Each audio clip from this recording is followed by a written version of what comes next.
Welcome friends on my YouTube channel geography classes. Friends, आज अपन बात करने वाले हैं भूकंपीय तरंगों के छाया क्षेत्र के बारे में, और साथ ही हम बात करेंगे जो भूकंप मापी यंत्र हैं उनके बारे में। ठीक है, तो सबसे पहले हम बात करते हैं भूकंपीय छाया क्षेत्र क्या होता है। भूकंपीय छाया क्षेत्र, इसको हम जानते हैं ये क्या होता है। देखो, भूकंपीय छाया क्षेत्र जैसे वृष्टि छाया क्षेत्र होता है ना, वृष्टि छाया क्षेत्र जानते हो। जैसे अपना ये मान लो प्रायद्वीपीय भारत है, ठीक है। अब यहाँ पे पर्वतीय क्षेत्र है, ये पर्वतीय क्षेत्र है, ठीक है, ये ध्यान रखना पर्वतीय क्षेत्र है। अब बारिश मानसूनी पवनें जब यहाँ प्रवेश करता है तो पर्वत के इस ढाल पर तो बारिश हो जाती है, लेकिन पर्वत के पीछे जो ढाल है वहां पे बारिश नहीं होती है। तो ऐसे प्रदेश जहां पे बारिश नहीं हो पाएंगी उसको हम वृष्टि छाया क्षेत्र कहते हैं। तो ठीक उसी तरह से भूकंप का छाया क्षेत्र भी होता है। कहने का अर्थ है कि जहां सिस्मोग्राफ भूकंपीय तरंगों का अंकन नहीं करता है, जहां सिस्मोग्राफ भूकंपीय तरंगों का अंकन नहीं करता है, उस जोन को ही हम क्या कहेंगे, भूकंप छाया क्षेत्र कहेंगे। अब भूकंप छाया क्षेत्र को हम पढ़ लेते हैं कि ये किस तरह से हमें नजर आता है या किस तरह से ये बनता है सभी तरंगों के लिए। ठीक है,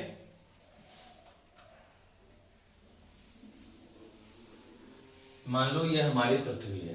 पृथ्वी में जो लेयर होती हैं वो होती हैं क्रस्ट, मेंटल और कोर। क्रस्ट, मेंटल और कोर, ठीक है। तो ये तो हो गई हमारी क्रस्ट, ओके, ये ध्यान रखना है।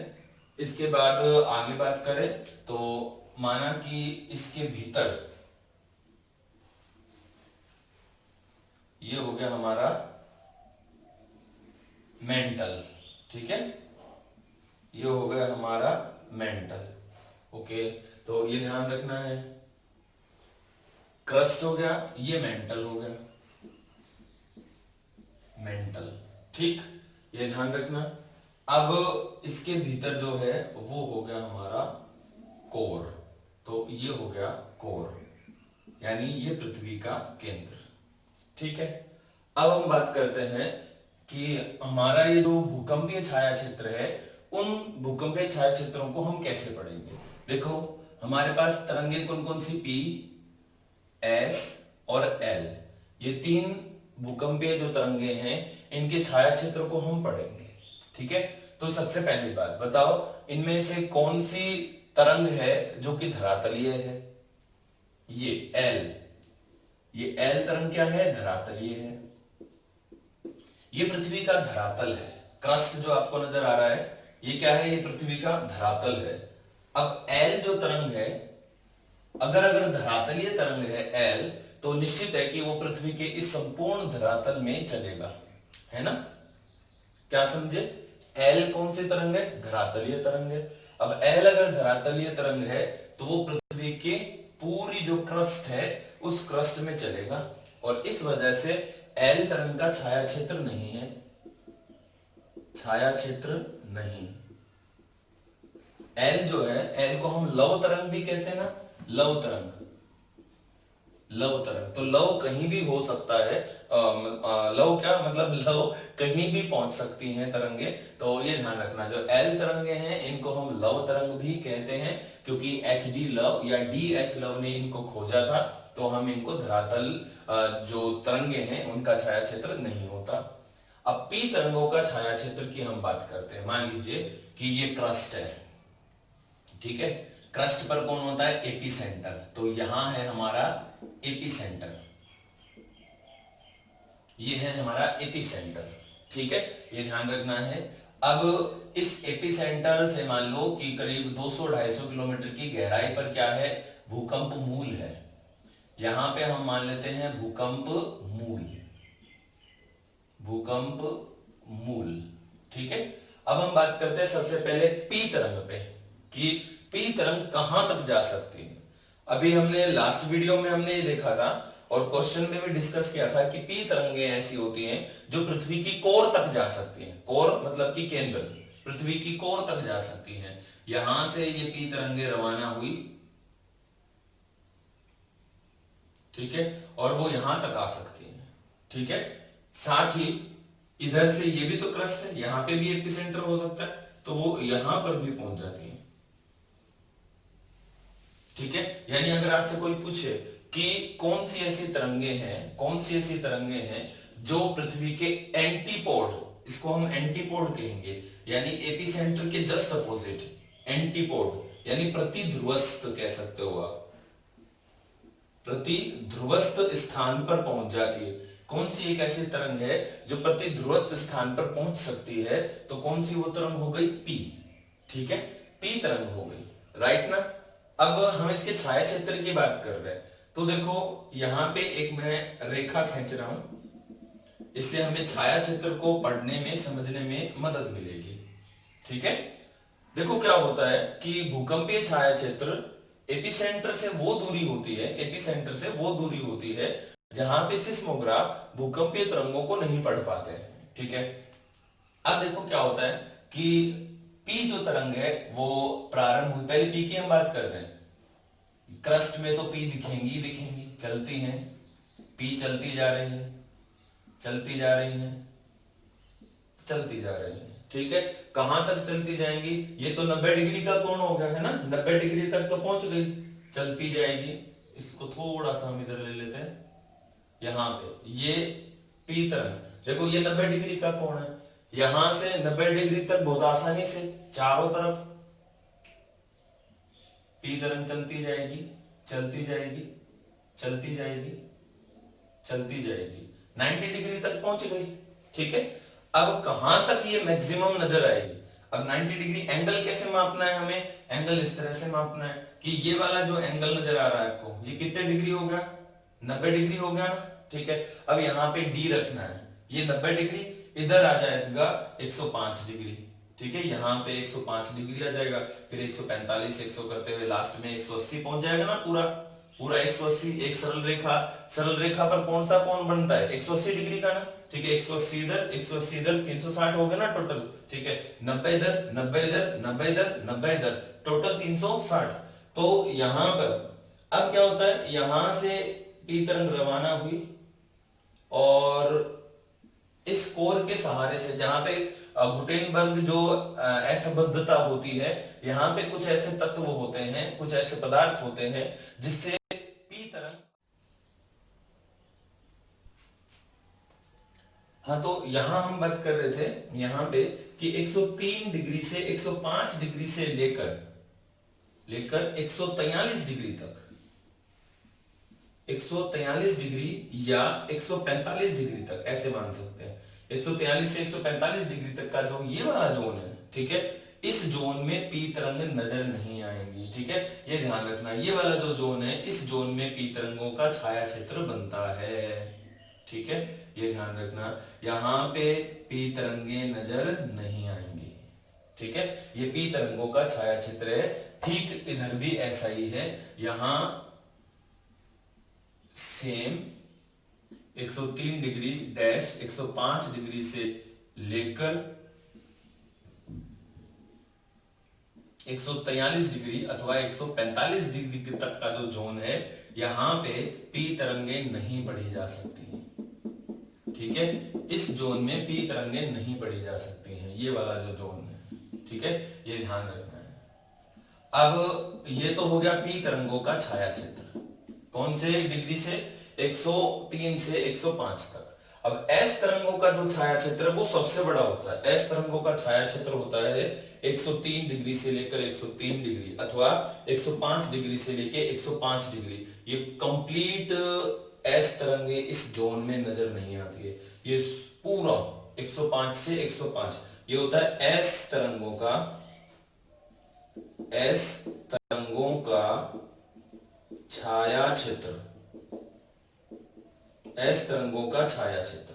ठीक है, ये ध्यान रखना। एल का छाया क्षेत्र होता नहीं, एल सभी जगह, क्योंकि धरातल पर चलती है तो सभी जगह विचरण कर सकती है। ठीक है, और पी तरंगे नहीं दिखती हैं या पी तरंगों का अंकन नहीं होता है 103 डिग्री से लेकर 105 डिग्री एवं 103 डिग्री से 145 डिग्री के मध्य है ये वाला जोन। ये इतना इतना जोन है, ये पी तरंगों का है, ये वाला पी तरंगों का है। और ये जो कंप्लीट है पूरा 105 से 105 तक का पूरा जोन, ये जो जोन है ये है एस तरंगों का छाया क्षेत्र। ठीक है, ये ध्यान रखना, एस तरंगों का छाया क्षेत्र सबसे ज्यादा होता है। पी तरंगों का होता है सिर्फ 103 डिग्री से लेके 143 अथवा 103 से 105 से लेकर 143 से 145 के बीच होता है एस तरंगों का छाया क्षेत्र। ओके, ये तो बात होती है तरंगों के, भूकंपीय तरंगों के छाया क्षेत्र की। इस का स्क्रीनशॉट लेके आप है ना अपनी नोटबुक में इसे बना लेना। ठीक है, नेक्स्ट बात करते हैं भूकंपीय छाया क्षेत्र के बाद एक आता है सिस्मोग्राफ। उस पर हम और बात कर लेते हैं, बस फिर हो जाएगा हमारा। देखो, सबसे इंपॉर्टेंट चीज आती है सिस्मोग्राफ पर कि सिस्मोग्राफ किस प्रकार से भूकंप को मापता है। जैसे मान लो कि मैं यहां खड़ा हूं, है ना, खड़ा हूं और खड़े खड़े भूकंप आ गया और एपी सेंटर मेरे पांव के नीचे है, एपी सेंटर मेरे पांव के नीचे है। तो अब इस स्थिति में भूकंप की तीव्रता कैसे मापेगी? ऐसा तो है नहीं कि मैंने मेरे घर में सिस्मोग्राफ लगा रखा है या रिक्टर स्केल लगा रखा है, सिस्मोग्राफ नहीं है मेरे घर में, नहीं है ना, तो भूकंप की तीव्रता हमें कैसे पता चलेगी? तो देखो, गणितीय मेथड आपने 10th क्लास में ये सोल्व किया होगा, समय चाल दूरी, ये सोल्व किए ना, समय चाल दूरी, ये तो सोल्व किया है। तो देखो कैसे होता है, मान लो यहां पे किसी भी स्थान पे भूकंप आया, ठीक है, कोई भी स्थान लेते हैं हम, यहां पे एक ए, ये एक सिस्मोलॉजी सेंटर है, यानी कि यहां पे सिस्मोग्राफ रखा हुआ है। ठीक है, एक बी कोई स्थान है, यहां पे भी सिस्मोग्राफ रखा हुआ है, सिस्मोग्राफ है, और यहां सी कोई बिंदु है, यहां पे भी सिस्मोग्राफ रखा हुआ है, यहां पे भी सिस्मोग्राफ है। ठीक है, अब यहां पर तो है, मान लीजिए एपिसेंटर यहां है, फिर कैसे भूकंपीय तरंगों का पता चलेगा? ठीक है, यानी भूकंप के एपिसेंटर को हम ज्ञात करेंगे। देखो क्या होता है, मान लो एपिसेंटर यहां आया, ठीक है, यहां कैसे पता चले कि देखो पृथ्वी के गर्भ में, ठीक है, भूकंप की उत्पत्ति हुई, यहां से पी तरंगे पहली बार भूकंप उत्पत्ति के समय कौन सी तरंगे निकलती हैं? पी तरंगे रवाना हुई, यहां पे पहुंची ए पर, ए जो सिस्मोलॉजिक सेंटर है यहां पे पहुंची और बोली कि आ गई भाई, मैं मेरा टाइम नोट कर लो। यहां पे सिस्मोग्राफ पे इसका समय नोट कर लिया जाएगा, समय नोट कर लिया। ठीक है, अब यहां से चारों तरफ जाएंगे ना, तो ये यहां से धरातल से बाहर निकली और फिर यहां पे भी पहुंची, और फिर यहां पे भी पी तरंग पहुंच के क्या कहती है कि भाई मेरा भी टाइम नोट कर लो, आ गई मैं। और यहां पे भी पहुंचेगी और पहुंच के बोलेंगी भाई मेरा भी टाइम नोट कर लो, मैं इधर भी आ गई। अब हम क्या करेंगे कि जहां से ये तरंगे आई है, ठीक है, तो हमारे पास क्या है? समय है, और इनकी चाल हमें एवरेज पता रहता ही है कि भूकंपीय तरंगों की जो पी तरंगों की जो गति होती है वो 8 से 14 किमी रहती है। सतह पर इनकी जो गति है एपिसेंटर के पास, इनकी गति 6 से 8 किमी पर सेकंड रहती है। पृथ्वी के गर्भ में जाने के बाद उनकी गति जो बढ़ जाती है, लेकिन सतह पर रहती है करीब 6 से 8 किलोमीटर तक। तो उसके हिसाब से हमारे पास समय भी है, हमारे पास उसकी चाल भी है। ठीक है, चाल होगी जितने समय में ये पहुंच रही है उसके आधार पर यहां पे हम एक चाप लगा देंगे, यहां से एक चाप लगा दिया जाएगा। दूरी अधिक है तो वो चाप अनुमानित रहते हैं कि हाँ भाई इतनी दूरी से ये चल के आ रही है लगभग, ठीक है, पहुंचते पहुंचते यहां तक ये धीमी हो गई, जो भी है, तो यहां से इतनी दूरी पर ये चाप लगा दिया। ऐसा ही एक चाप यहां से लेके इस स्थान से लगा दिया जाएगा। ठीक है, ये चाप ऐसे कट करेगा दो स्थान पे। अब दो स्थान पे कट कर रहा है, ये भी हो सकता है, ये भी हो सकता है एपिसेंटर। ऐसे में हम तीसरा स्थान भी ले लेते हैं, तीसरे स्थान से फिर एक चाप लगाते हैं और ऐसे एक चाप और कटता है ऐसे। ठीक है, तो अब देखो, अब इस तरह से हमारे पास ये चाप की स्थिति बन जाती है। तो तीनों चाप जिस स्थान पर कट करते हैं वो ही क्या माना जाता है? एपिसेंटर माना जाता है। तो इस तरह से भूकंप का एपिसेंटर ज्ञात किया जाता है। ठीक है, ये ध्यान रखना। ऐसा थोड़ी है कि भूकंप हमारे सीकर में आया, सीकर में मान लो प्रयास कोचिंग में आया, प्रयास कोचिंग में भूकंप आया तो वहां पे हमें तीव्रता का कैसे पता चले? प्रयास कोचिंग में हमने सिस्मोग्राफ थोड़ी सेट कर रखा है, नहीं कर रखा। तो इस मेथड के माध्यम से हम एपिसेंटर का क्या लगा लेते हैं? पता लगा लेते हैं। अब सिस्मोग्राफ जो होते हैं वो सामान्यतः हमारे पास जो अभी रिसेंटली जो सबसे ज्यादा यूज किया जाता है वो होता है रिक्टर स्केल, या इसको रिचर स्केल भी कहते हैं। रिचर स्केल या रिक्टर स्केल भी कहा जाता है। ठीक है, रिचर स्केल की अगर बात हम करते हैं तो रिचर स्केल में सामान्यतः सबसे पहले हम देखें तो 1935 में Charles Francis Richter, Charles Francis Richter, Charles Francis Richter ने 1935 में रिक्टर स्केल का निर्माण किया था। रिक्टर स्केल एक लघु गुणक पैमाना होता है, लघु गुणक पैमाना होता है। ठीक है, लघु गुणक पैमाने का मतलब होता है, जैसे अंक में बता दूं, इसमें 0 से 9 तक अंक होते हैं, 0 से 9 अंक होते हैं। ठीक है, लघु गुणक पैमाना होता है। अब क्या होता है इसमें, जैसे ये 0 आ गया, 1 है, 2 है, 3 है, ऐसे रिक्टर स्केल पर हम बोले कि 3 की तीव्रता का भूकंप आया है, तो इसका अर्थ ये होता है कि ये जो 3 की तीव्रता का भूकंप है 2 से 10 गुना ज्यादा है। 2 से कितना ज्यादा है? 10 गुना ज्यादा है। ठीक है, ऐसे ही अगर हम और बात करें तो एक होता है पुराने जो स्केल थे उनमें एक तो है रोसी फेरोल स्केल और एक है मर्केली स्केल। रोसी फेरोल और मर्केली स्केल ये सामान्य गणितीय पैमाने हैं, सामान्य गणितीय पैमाने। ठीक है, ये रोसी फेरोल और मर्केली जो स्केल है ये अधिकतर क्या है, ये जो मानवीय अनुभव है उन पर आधारित है और ये मेथड पर आधारित है। तो इस वजह से मेथड पर आधारित होने की वजह से चार्ल्स फ्रांसिस रिक्टर का जो रिक्टर स्केल है, रिक्टर को रिचर भी बोला जाता है, तो रिचर स्केल है ये सबसे ज्यादा यूज किया जाता है वर्तमान में। सबसे ज्यादा क्या यही यूज किया जाता है वर्तमान में। इस रोसी फेरोल स्केल और मर्केली स्केल का कोई भी रोल वर्तमान में नहीं रहा है।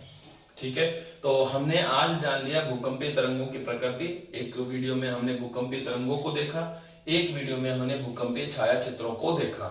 साथ ही हमने जाना जो भूकंप तीव्रता मापी है, सिस्मोग्राफ है, उसके बारे में हमने जाना। ठीक है, अब कल वाला जो हमारा वीडियो होगा, नेक्स्ट जो हमारा वीडियो होगा, उसमें हमारा भूकंप हम कंप्लीट करेंगे। हम पढ़ेंगे एक तो भूकंप उत्पत्ति के कारण, एक पढ़ेंगे भूकंप के प्रकार और एक पढ़ेंगे हम भूकंप का वितरण। तो कल ये हमारा चैप्टर कंप्लीट हो जाएगा। ओके, थैंक यू, जय हिंद।